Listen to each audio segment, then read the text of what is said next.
Hello বন্ধুরা, welcome back to my channel to my new video. আশা করতে বসে ভালো আছে, সুস্থ আছো এবং জাস্ট পারে পেরেছি। আমি কিন্তু দাউন আছি নতুন একটা কন্ট্রোভার্সি ভিডিওতে তোমাদের অনেক ওয়েলকাম, অনেক স্বাগত। টাইটেল থাম্বনেল দুটো থেকে বুঝতে পেরে গেছো কাকে নিয়ে ভিডিও করবো। আজকে আমি ভিডিও করবো মিতু তানিস লাইফস্টাইলের। মিতুকে নিয়ে কিছু কথা বলতে তোমাদের জন্য চলে এলাম। অনেকদিন ধরে অনেক কিছু ব্যাপার চোখে পড়ছে, তো ভাবলাম চলো একটা ভিডিও ওদের সম্বন্ধে করাই যেতেই পারে। এর আগে দু একটা ভিডিও আমি করেছি মিতু তানিশকে নিয়ে, তবে আজকে যে ভিডিওটা সেটা একটু নেগেটিভ হবে, পজিটিভ কিছু না।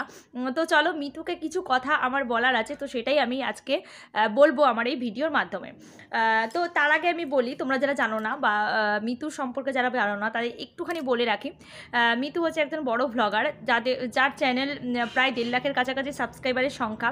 তো মিতু আর তানিশ দুজনেই ভ্লগটা চালায়, মানে চ্যানেলটাকে চালায়, দুজনেই ভ্লগ করে, চ্যানেলটাকে হ্যান্ডেল করে। তো মিতু তানিশ দুজনে প্রেম করে বিয়ে করেছে বাবা মার অমতে। তার আগে বলে রাখি যে মিতুর কিন্তু নিজস্ব মা নেই, মানে নিজের মা নেই। নিজের মা কিন্তু ছোটোবেলায় মারা গেছে, ওর বাবা কিন্তু আবার পরে একটা বিয়ে করেছে, তাই জন্য ওকে ও মা বলেই ডাকে। তবে মায়ের সঙ্গে মেয়ের সম্পর্ক কিন্তু তেমন একটা ভালো নয়, কারণ এত বছর 5 বছর ওদের বিয়ে হয়ে গেল, কিন্তু 5 বছর ও বাপের বাড়ি যায় না। যেহেতু ও বাবা মার অমতে বিয়ে করেছিল, বাবার অমতে বিয়ে করেছিল, তাই জন্য বাবা ওকে কিন্তু মানেনি। যেহেতু তানিশদের বাড়ির অবস্থাও খুব একটা ভালো ছিল না, কিন্তু এখন মোটামুটি ব্লগিং করে ইউটিউব থেকে যা টাকা রোজগার করে ওদের হেসে খেলে দিব্যি আরামে চলে যায়, এবং অনেক কিছু এখন ওদের বাপের বাড়ির সঙ্গে সম্পর্কটা অনেকটাই ভালো হয়েছে, আমরা দেখতে পাই ভিডিওগুলোতে। তো যেটা কথা হচ্ছে, মিতু এখন গেছে ওর বাপের বাড়ি গেছে, যেহেতু বাপের বাড়িতে কালী পুজো হচ্ছে, ওই কালী পুজো উপলক্ষে কিন্তু মিতু গেছে বাপের বাড়ি তানিশকে নিয়ে। কিন্তু তানিশ এই ফার্স্ট টাইম ও মানে এটা একটা ফার্স্ট এক্সপিরিয়েন্স যে কি হবে না হবে, মানে শ্বশুরবাড়ির সম্পর্কে কোনো ধারণা কিন্তু তানিশের নেই।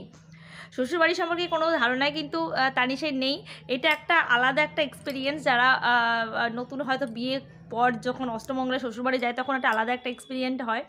তো তো এটা তানিশের কাছে একটা দারুণ একটা এক্সাইটেড একটা ব্যাপার। তো তাই জন্য কিছুটা ও নার্ভাসও আছে, যে প্রথম বাপের শ্বশুরবাড়ি যাবে, প্রথম কেমন হবে শ্বশুরবাড়িটা, বা লোকজন কেমন হবে, তাদের সঙ্গে তেমন একটা ওদের বনিবনা নেই।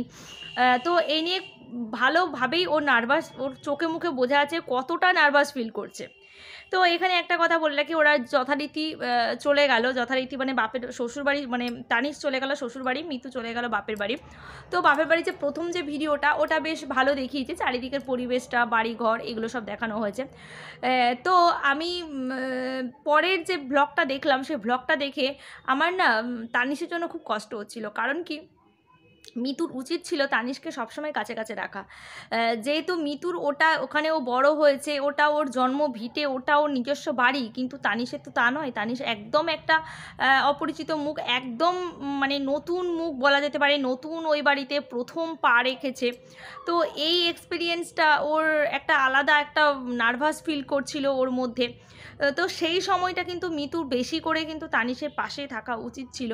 কিন্তু মিতুকে আমরা যতদূর দেখেছি ভ্লগে, মিতু সারাক্ষণ বাচ্চাটিকে নিয়ে ওর খুড়তুতো দিদি বা পিস্তুতো বোন, এদের সাথেই বেশি সময় কাটাচ্ছিল।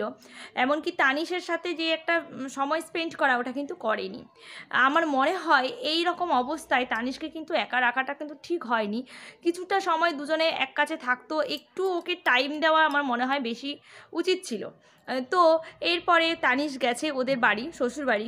কিন্তু শ্বশুরবাড়িতে যাওয়ার পরে শাশুড়ি মায়ের যে আদর খাতির, যে একটা জামাই এসছে, নতুন জামাই প্রথম, মানে বিয়ের পরে প্রথম এসছে এই বাড়িতে, সেই যে একটা নিজের মা হলে যেমন যে একটা আনন্দ খুশি, মানে আমি যখন আমার বাপের বাড়ি যাই, তখন আমার মায়ের যে ওই যে হাসি মুখটা, ওই যে চোখ মুখের ওই যে হাসি খুশি না, ওটা দেখলেই না আমার মনটা ভরে যায়। সেই রকম উৎফুল্ল, সেই রকম হাসি মুখ কিন্তু আমরা ওর মাকে কিন্তু দেখতে পাইনি। বা ওর বাবা যে জামাইয়ের সঙ্গে বেশি কিছু কথা বলছে, সেই রকমটাও আমরা কিন্তু, দুটো ভ্লগ ছেড়েছে, দুটো ভ্লগে কোনোটাতে কিন্তু আমরা দেখতে পাইনি। তো আমার শুধু তানিশের জন্য, তানিশকে দেখে সত্যি খুব কষ্ট হচ্ছিল। তানিশ কতটা মানে কতটা একটা ক্রিটিক্যাল সিচুয়েশনের মধ্যে পড়ে গেছে ছেলেটা, যে মানে কাউকে তেমনভাবে চেনে না, বা কারোর সাথে মেন্টালিটি হয়তো ম্যাচ খাচ্ছে না। আর মিতুর মতন করে উড়ে বেড়াচ্ছে, আনন্দ করছে, স্বাভাবিক ব্যাপার। এবার মিতুর স্বাভাবিক ব্যাপার যে ও এতদিন পরে বাপের বাড়ি গেছে, একটা আনন্দ প্রকাশ করছে, কিন্তু মিতুর এই দিকটা ভাবতে হবে যে আমার বর কিন্তু প্রথম গেছে, বাবা মার অমতে বিয়ে করেছে, তানিশকে ওরা মেনে নেয়নি, এতদিন সব ব্যাপারটা কিন্তু মিতু জানা। তা সত্ত্বেও ও তানিশকে কিন্তু সেভাবে সময় দেয়নি। আর যেটা বলবো, ওদের বাড়ি থেকেও যে তেমন একটা খুশি হয়েছে সেরকম কিছু আমরা কিন্তু দেখতে পেলাম না, যেটা কিন্তু ঠিক না। এতে আমার মনে হয় তানিশেরই বেশি কষ্ট হয়েছে। তো আমি যতটা বুঝেছি ভিডিওগুলো দেখে, আমার যেটা মনে হয়েছে সেটাই তোমাদের সামনে পেশ করলাম।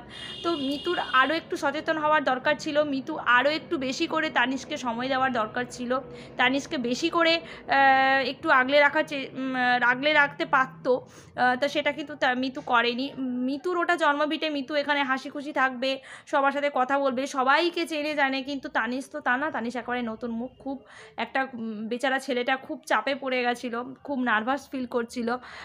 তো সম্পর্ক ঠিক হয়েছে ঠিকই, সবটাই কি ক্যামেরার সামনে, ক্যামেরার ভেতরে কি আমরা অন্য কিছু গন্ধ পাচ্ছি? আমার মনে হয় না, সবটাই আগের মতন হয়েছে, সবটা ওদের মানে ওর বাবা সবটা মেনে নিয়েছে একমাত্র বাচ্চাটার মুখের দিকে তাকিয়ে। আর যেহেতু এরা একটু ইউটিউব করে একটু সচ্ছল হয়েছে, আমার মনে হয় সেই কারণে মোটামুটিভাবে মেনে নিয়েছে। কিন্তু ওই যে মন থেকে যে ভালোবাসা, ওই যে চোখে মুখে যে ওই যে ভালোবাসার যে চোখে মুখে যে বহিঃপ্রকাশ, সেটা কিন্তু আমরা কিন্তু ওদের ব্লগে কিন্তু দেখতে পাইনি। যেমন মেয়ে জামাই এলে যেমন আনন্দ, যতটা উৎফুল্ল, হ্যাঁ বোনের আনন্দ করছে ঠিক আছে, কিন্তু বোনেদের কথা তো শেষ কথা না, ওর মাথার উপরে বাবা মা আছে, বাবা তেমনভাবে কোনো দিকেই জামাইয়ের সাথে কথাবার্তা বা মেয়ের সাথে যে একটা হেসে গেলে কথা, ওই রকম কিছুই কিন্তু আমরা দেখতে পাইনি।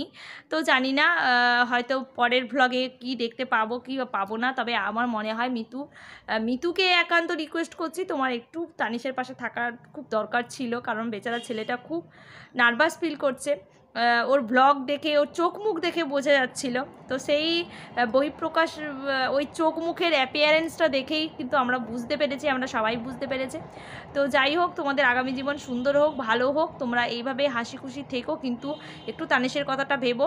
আর তোমার বাবা মা মেনে নিয়েছে, ভালো কথা। আমার মনে হয় না তোমার বাবা মা মন থেকে মেনে নিয়েছে, সবটাই নাতির মুখের দিকে তাকিয়ে, বা হয়তো তোমরা একটু সচ্ছল হয়েছো সেই জন্য মেনে নিয়েছে, কারণ তো মিতুদের বাড়ির আর্থিক অবস্থা সত্যি খুব সচ্ছল, খুবই ভালো।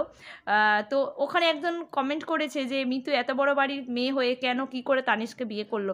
তো সেই ভিউয়ারদের উদ্দেশ্যে একটা কথাই বলছি, যে ভালোবাসা কখনো বড় ছোট মাপজোক বিচার করে কিন্তু হয় না। ভালোবাসা হচ্ছে দুটো মনের মিলন, যেটা ওদের মধ্যে আছে। তানিশ খুব ভালো ছেলে, মিতুকে আগলে রেখেছে, মিতুকে ভালোবাসায় ভরিয়ে দিয়েছে, এর থেকে বড় কিছু আর হয় না। শত টাকা দিয়েও, হাজার হাজার টাকা দিয়েও না এই ভালোবাসাকে কেনা যায় না। তো এক কথায় মিতু খুব ভালো আছে, ও বড় বাড়ির মেয়ে হতে পারে, এখানেও কিন্তু ভালো আছে। তানিশ ওকে খুব ভালো রেখেছে, খুব কেয়ারিং হাজব্যান্ড, খুব ভালো লাগে ওদের লাইফস্টাইল। তো যাই হোক, আজকে মতো ভিডিওটা এখানেই শেষ করছি। কেমন লাগলো অবশ্যই কিন্তু জানিও, আর তোমাদের কি মতামত কিন্তু অবশ্যই আমাকে কমেন্ট বক্সে জানিও। আজকের মতো তোমাদেরকে বিদায় নিচ্ছি, পরের বারে তোমার সঙ্গে দেখা যায় নেক্সট করে একটা ভিডিওতে। ততক্ষণ তোমরা সুস্থ থেকো, ভালো থেকো, সাবধানে থেকো। আজকের মতন টাটা।